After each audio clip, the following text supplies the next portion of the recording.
Magandang umaga sa inyo mga misis, magandang umaga sa inyong lahat. Sa araw na to ay magluluto tayo ng masarap na panghimagas na swak sa inyong mga budget.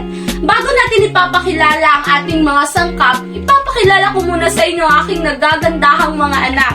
Eto si... Ako nga pala si Cheska. At ako naman si Rika.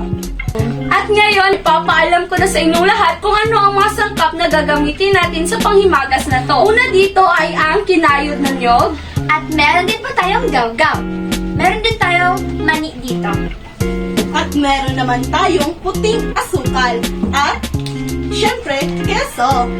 Ito naman ang mais, evaporada at kondensada para mas masarap ang ating panghimagas. Kaya halina at samahan nyo kaming magluto ng ating maha blanca.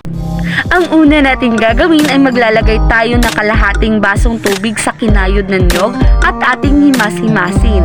Pagkatapos ay iwalay natin ang gata at salain. Pinupinuhin natin ng maayos ang ating keso para madaling matunaw. Mama, gusto ko din po tumulong. Ano po susunod na gagawin? Ito ang susunod na gagawin mga misis. Ipapahintulutan ko ang aking anak na gumawa sa gawain ito. Ilagay mo muna itong gawgaw, anak. Sige. Ganito po ba, Mama? Sige, lagay mo lahat. Ito pala ay 200 grams na gawgaw. Pagkatapos po, Mama, Lagay mo yung tubig. Ilagay mo lahat. Yan, isang basong tubig. Ihalo lang ng dahan-dahan ang gawgaw na may tubig.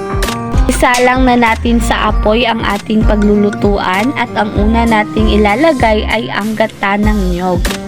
Susunod naman dito ang evaporada, kondensada, at 3 kutsaritang asukal.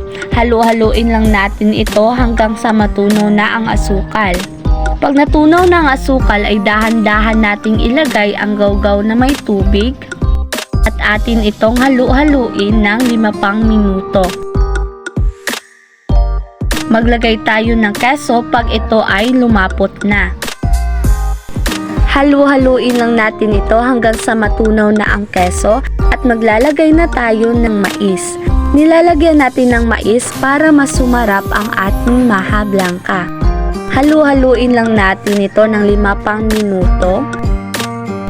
At pag ganyan nakalapot, maaari nyo na itong isalin sa inyong mga lagayan. Hintayin lang natin lumamig ang ating maha blanca. At panghuli ay maglalagay na tayo ng mani at keso. Pero nakadepende pa rin yan kung ano ang gusto nyong ilagay sa maha blanca nyo. Uy, Mare, mukhang masarap yan, ha? Sige na Mare, kunin mo na yan. Wala pa din naman si Mister. Kaya sige go, kainin mo. Patikim nga. Masarap yan. Masarap din. Masarap nga. Kung ako sa inyo mga misis, gawin nyo na rin to sa bahay nyo. Dahil siguradong hindi nyo pagsisihan ang masarap na maha blanca ni Maring Jerlyn.